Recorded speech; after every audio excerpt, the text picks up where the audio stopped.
Bonjour, je me nomme Mohamed Biesh, professeur de production et CFAO. Je vous propose de procéder à la solution de cet exercice, dont le but est de calculer la puissance du moteur de la machine, dans le cas d'un perçage d'un diamètre 20 sur une pièce donnée.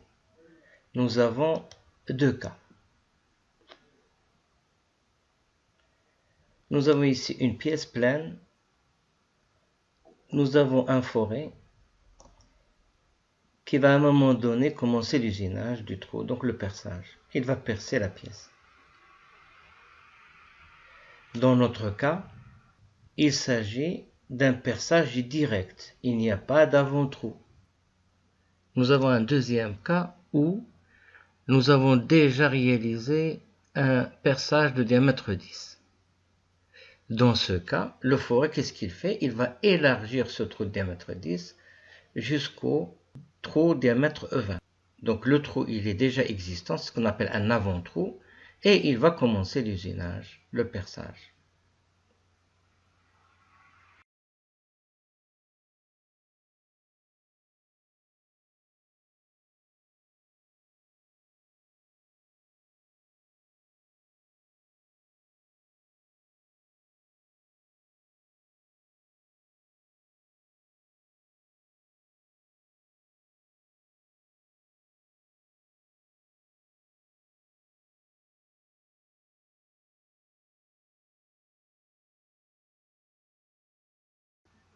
Effectivement, la puissance nécessaire sera plus importante parce que le forêt 20 va enlever le maximum de matière d'un seul coup.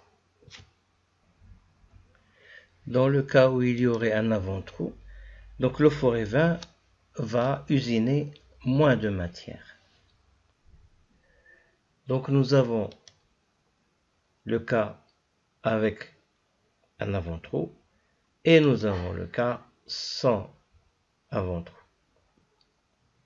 On va prendre le cas où il n'y a pas d'avant-trou. Maintenant, nous avons besoin de la formule. Et la formule, c'est Fc égale Kc fois F fois D sur 4. Nous savons que Fc est en newton, Kc en newton par millimètre carré, F en millimètres par tour et D en millimètres. D, c'est le diamètre du trou à percer, qu'on va diviser par 4. Donc la formule, elle est claire, facile à apprendre. Nous avons les données suivantes: avance, 0,15 mm par tour, Kc, etc. Donc il va falloir passer à l'application numérique.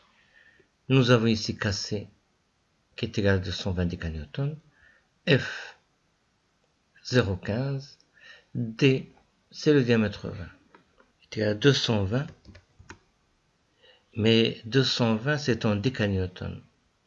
Le Fc est en newton, donc il faut convertir les 220 décanewtons en newton. Donc on doit multiplier par 10. L'avance est égale à 0,15. D est égal à 20 et je divise par 4. Donc ça c'est l'application numérique de Fc égale Kc fois F fois D sur 4. Pour Fc, c'est égal à 1650 newtons. Pc est égal à Fc fois Vc. Nous savons que Pc est en watts, Fc en newton, et Vc doit être exprimé en mètres par seconde. Alors que, suivant la donnée de Vc, elle est exprimée en mètres par minute. Donc il va falloir convertir les minutes en secondes. Donc il va falloir diviser par 60. Donc Pc est égal à 825 watts. Nous savons aussi que Pm est égal à Pc sur le rendement. Pc est égal à 825, le rendement 0,92. Donc nous avons Pm qui est égal à 896,73. On peut l'exprimer en kilowatts. Il faut diviser par 1000. Maintenant, à quoi ça nous sert de calculer Pm? C'est la puissance que doit avoir le moteur.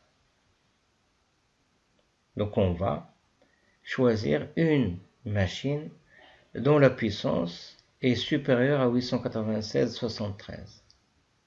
Et lorsqu'on l'aura trouvée, il faut la prendre. Bien sûr, il ne faut pas prendre non plus une puissance beaucoup plus grande. Par exemple, 3 kW, 2 kW. 1 kW suffit pour permettre l'usinage sans problème du trou diamètre 20. Maintenant, on va calculer la puissance moteur pour le diamètre 10. On applique toujours la même formule puisque il n'y a pas d'avant-trou avant le diamètre 10. Donc on va percer la pièce pleine. Ce qui change dans la formule, c'est quoi?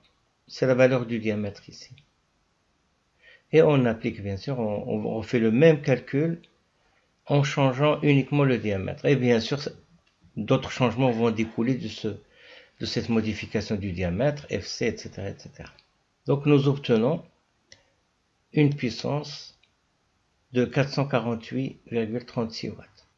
Maintenant, pour calcul de la puissance du trou fini, diamètre 20, nous reprenons la même formule, sauf que le D ici sera remplacé par grand D carré moins petit d carré, le tout sur grand T. Où grand T, c'est le diamètre du trou fini, donc diamètre 20. Où petit d, c'est le diamètre du trou ébauché, diamètre 10. Maintenant, la formule devient FC est égal à KC fois F, entre parenthèses, grand D carré moins petit d carré, que divise D, que divise 4. Nous passons maintenant à l'application numérique. 20 au carré moins 10 au carré, ça représente quoi? Ça représente d carré moins petit d carré. Donc voilà les autres formules. PC est égal à FC fois VC. Il faut diviser par 60 pour convertir les minutes en secondes.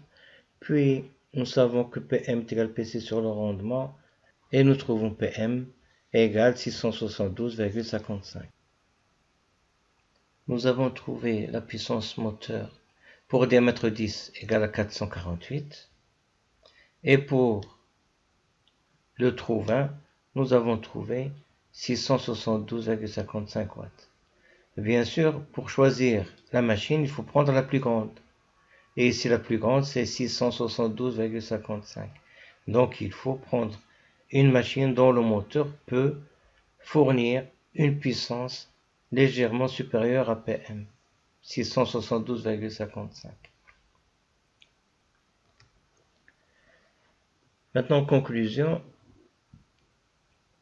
la puissance de la machine avec un avant-trou est plus petite que la puissance générée par un perçage sans avant-trou.